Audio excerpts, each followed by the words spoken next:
नमस्कार, मी सेजल.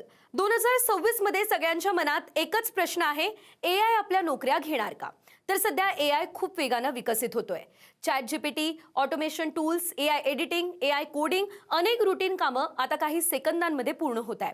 विशेषतः data entry, basic customer support, याशिवाय repetitive office work, simple content writing आणि बेसिक अकाउंटिंग यासारख्या नोकऱ्या हाय रिस्कमध्ये मानल्या जात आहे. पण इथे एक महत्त्वाची गोष्ट आहे, ती तुम्हाला सांगते. एआय नोकऱ्या संपवत नाहीये, तर काम करण्याची पद्धत केवळ एआय बदलते. ज्या क्षेत्रामध्ये creativity, human emotions, decision making आणि स्ट्रॅटेजी लागते, त्या नोकऱ्या अधिक सुरक्षित आहेत. उदाहरणार्थ, मेडिकल आणि हेल्थकेअर, लीगल प्रोफेशन आणि advisory roles, management, leadership, creative field जसे की अँकरिंग, ॲक्टिंग, कंटेंट क्रिएशन आणि एआय ऑपरेट करणारे स्किल्ड टेक्निकल प्रोफेशनल्स. म्हणूनच भविष्याचं सूत्र एकच आहे, जे की आपल्याला लक्षात ठेवायचंय. एआयला घाबरू नका, एआय सोबत काम करायला शिका. जो व्यक्ती एआय वापरायला शिकेल, त्याची ग्रोथ नक्कीच होणार आहे.